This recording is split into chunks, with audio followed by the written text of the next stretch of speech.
गरीब साध साध सब नेक हैं, आप अपनी ठोरे, जो सतलोक ले जाएंगे वो साधु कोई और।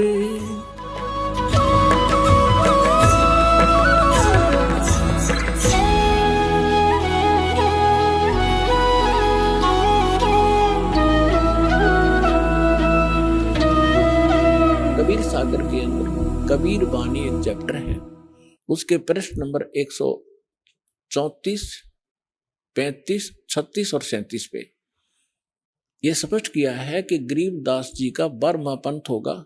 संवत उसमें गलती से संवत 1775 लिखा है, वहां 74 होना चाहिए, मिसप्रिंट है।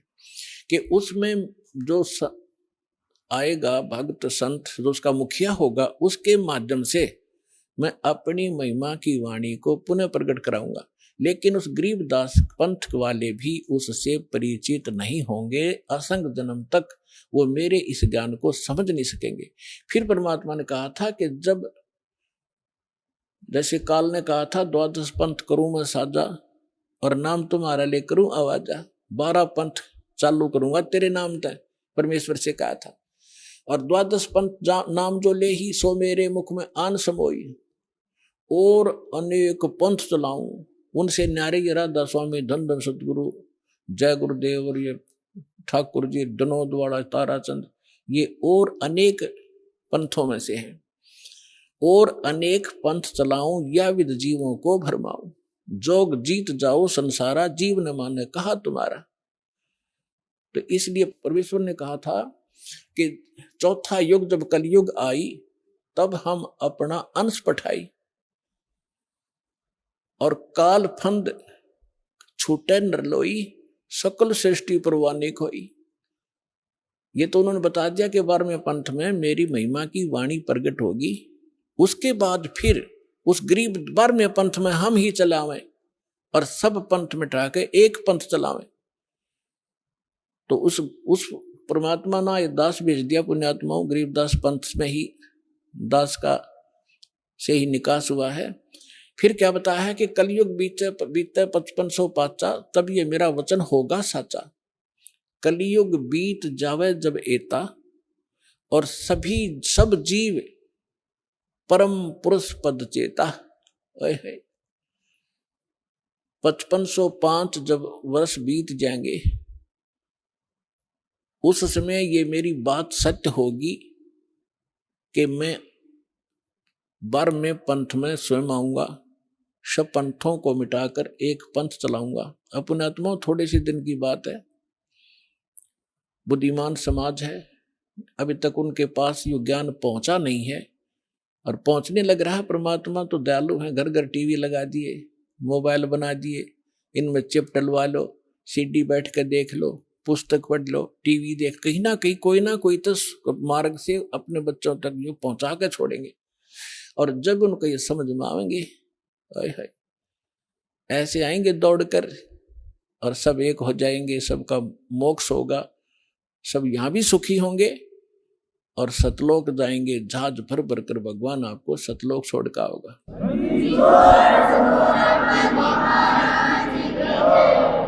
तो यहां प्रसंग जो चल रहा था, यहां जो प्रसंग चल रहा है कि गरीबदास जी जो हैं, इनका विशेष योगदान, इसलिए इनकी थोड़ी सी हिस्ट्री सुनाऊंगा ताकि आपको परमात्मा पहचानने में आसानी होगी।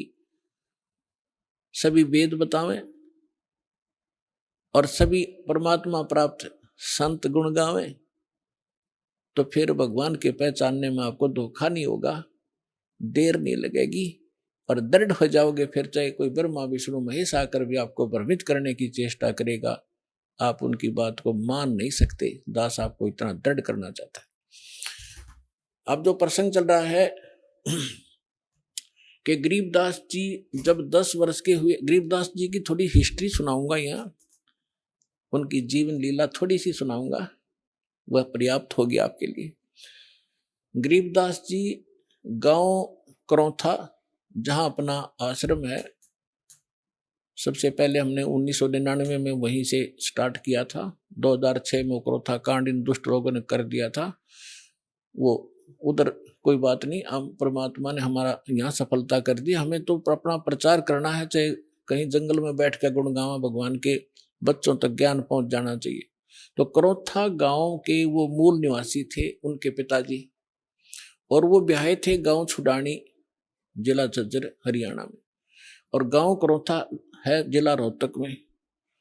तो यहाँ उनके नाना के छुडानी के अंदर यानी गरीबदास जी की माता का कोई भाई नहीं था, जिस कारण से उनके नाना जी ने उनके पिताजी श्री बलराम जी को, उनका धनखड़ गोत्र है, अपने घर पे छुडानी में घर जमाई बोलते हैं कि अपने जमाई को वहां रख लेना, उसको घर जमाई कहते हैं। तो सारी संपत्ति उनको दे दी, अपनी बेटी को यानी उसके दामाद को।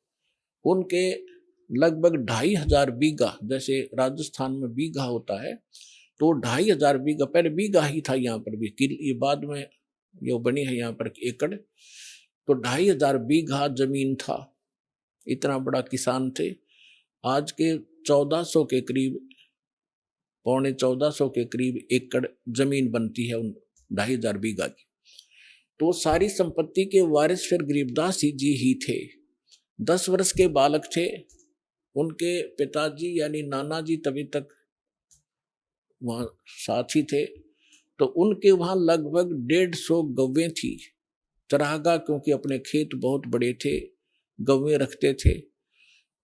गरीबदास जी उन गौवों के पाली जाया करते थे चराने के लिए जंगल में। उनके साथ में अन्य गांवों के कुछ उनके किसान के यहाँ जो किराए पर पाली होते थे, और कुछ अन्य गांव वाले भी अपनी गौवों को उनके खेतों में चराने के लिए साथ चले जाते थे। संवत 1784 यानी सन 1727 और फागुन उतरते की द्वादशी यानी फागुन सुदी द्वादशी को दिन के लगभग 10 बजे सभी गौवें चल रही थी, कोई बैठी हुई थी वृक्षों के नीचे। जांडी उस साइड में जैसे राजस्थान के अंदर जांड होते हैं ना, जांडियां, ऐसा ही स्थिति थी उस क्षेत्र की उस समय, जो आज बहुत से क्षेत्र में राजस्थान के अंदर। तो वहां जांडी ज्यादा होती थी, उन जांडियों के पास बैठी थी। और एक रास्ता है, गांव कबलाना है, छुडानी की सीमा से सटा हुआ। गांव कबलाना से गांव छुडानी में कच्चा रास्ता आता था। उस कच्चे रास्ते के ऊपर एक बड़ा पेड़ था जांडी का, उसके नीचे सभी पाली बैठे हुए थे, इंक्लूडिंग गरीबदास जी, और वो भोजन खा रहे थे, अपना 10 बजे से भोजन खा रहे थे। उसी समय परमात्मा सतलोक से आए कबीर देव, एक जिंदा महात्मा का वेशभूषा बना के। कलयुग के अंदर वो जिनको मिले हैं जिंदा, जैसे जिंदा महात्मा कैसा होता है, मुसलमानों के अंदर विशेषकर इस वेशभूषा के फकीर पाए जाते हैं। सिर पर काला टोप होता है, ऊंचे से चुंडे का नू ऐसे खड़ा सा, और एक ही ओवरकोट होता है काले कपड़ों का, काले कलर का ओवरकोट टाइप एक वस्त्र पहनते हैं, और एक अंडरवियर कच्छा घुटनों तक का। ऐसी वेशभूषा वाले को जिद्दा महात्मा कहते हैं। दाढ़ी केस बड़े हुए होते हैं उसके। इस वेशभूषा में परमात्मा थोड़ी सी दूर पर सतलोक से आकर उतरे, और उस रास्ते, कच्चे रास्ते जा रहे थे, साथ में पाली बैठे थे, गरीबदास जी भी बैठे थे। उन पालियों में बड़े भी थे, कोई 40 वर्ष का, कोई 30 वर्ष का, कोई 10-15 वर्ष का, कोई 50 वर्ष के वृद्ध भी थे, प्रौढ़ भी थे। तो उस समय एक विशेषता थी, रास्ते चलते थे, साधु संत का तो आदर था ही था, आम व्यक्ति को भी विशेष रिगार्ड दिया करते थे और प्रार्थना करते थे, आओ जी भोजन पालो, दूर से चलकर आए हो, पैदल चल रहे, आओ महाराज बैठो भोजन पाओ। खड़ा हो गए एक आध भक्त और हाथ जोड़ दिए। परमात्मा तो आए उसी लिए थे, बैठ गए उनके पास। तब कहा जी भोजन पाओ। परमात्मा ने कहा, कबीर परमेश्वर ने, उस परम अक्षर ब्रह्म ने, कि भाई भोजन मैं खा के आया हूं अपने गांव से। पालियों ने पूछा आपका गांव कहाँ है महाराज, आपका डेरा कहाँ है? कि मेरा डेरा सतलोक के अंदर है, सतलोक नाम है मेरे डेरे का। अब उन्होंने सोचा भी होगा कोई गांव सतलोक नाम होगा उसका। तो महाराज जी भोजन खाओ। परमात्मा बोले भोजन नहीं खाऊं मैं, छका हुआ भी खा के आया। तो दूध तो पीना ही पड़ेगा आपने, हमारे पास ऐसी गव्वे हैं अभी 5 मिनट में दूध निकाल देंगे, ऐसी शरीफ गायें भी है। तो परमात्मा बोले भाई अगर दूध पिलाते हो तो कंवारी गाय का दूध पिया करूं मैं। तो सभी कहने लगे बाबा जी तेरा दूध पीने की नीत नहीं है, आप तो मजाक करते हो, उपहास कर रहे हो हमारा, आप दूध पीना ही नहीं चाहते। परमात्मा कहते पीना चाहता हूं, निकालो कंवारी गाय का दूध पीता हूं भाई मैं। तब गरीबदास जी खड़े हुए, उनकी एक प्रिय बछिया थी जिसको अभी बैल ने टच नहीं किया था, दूध पीना माँ का छोड़ रखा था, लगभग 1-1.5 वर्ष की बछिया हो चुकी थी, 1 वर्ष की 1.5 वर्ष की। उसकी गले के रस्सी बांध रखी थी, उसको ला पकड़ के और कहा देखो महाराज जी इसके बच्चा तो है ही नहीं, दूध कैसे देगी? परमात्मा बोले कोई एक पात्र लाओ जिसमें दूध निकालेंगे, ये दूध देगी भाई। अब वहां एक मिट्टी का बर्तन था, जैसे जल पीने के लिए या लस्सी पीने के लिए ले जाते थे, उसको साफ करके रखा हुआ था। तो उसको कहा कि ये रखा जी पात्र, कहने लगे इसको फिर दो एक बार अच्छी तरह, फिर दो दिया साफ करके, इसके नीचे रखो गाय बछिया के नीचे। गरीबदास जी 10 वर्ष के बालक पहले तगड़े हो जाते थे, पकड़ कर बैठ गए, हंस रहे हैं, देख रहे बाबा जी कैसे दूध निकालेगा। अब परमात्मा ने बछिया के कमर पर थपकी मारी, लंबे लंबे सतन हो गए और दूध की धार बह चली। जब वो पात्र भर गया अपने आप दूध बंद हो गया। गरीबदास जी हैरान कि बाबा जी बड़ा शक्ति वाला है। अगले महाराज जी फिर पी लो, आपने निकाला कुछ दूध, परमात्मा ने पिया। फिर उन पाली उपस्थित थे, बड़े छोटे जितने भी थे, उनसे कहा कि ले बेटा बच्चों पी लो, ये दूध यहाँ का नहीं है, मेरे डेरे से आया सतलोक से, अमृत है ये पी लो। वो पाली जो बड़े वाले थे, समझदार माने थे अपने आप ने, वो कहने लगे हम ना पीवा जादू जंत्र का दूध, और कंवारी गाय का पाप लग गया हमारा। अर्थ ने झूठा कर दिया कि मेरा तो कौन सी जाति का है। वो तो उठ कर चले गए। कहते हैं सकल पदार्थ है जग माही, कर्म ही नर पावत नाही। गरीबदास जी बोले ला महाराज जी आपका अमृत कद कद मिला मुझे झूठा। पुण्यात्माओं ये है वो पुण्यात्मा जिनके लिए भगवान भटक रहे होते हैं, जो दृढ़ भक्त होते हैं, उनका स्वभाव न्यारा होता है, उनके लक्षण अलग होते हैं। तो तुरंत गट गट जितना पीना था पिया और बाकी रख दिया। तो परमात्मा ने उनको ज्ञान समझाया, सारी कहानी सुनाई।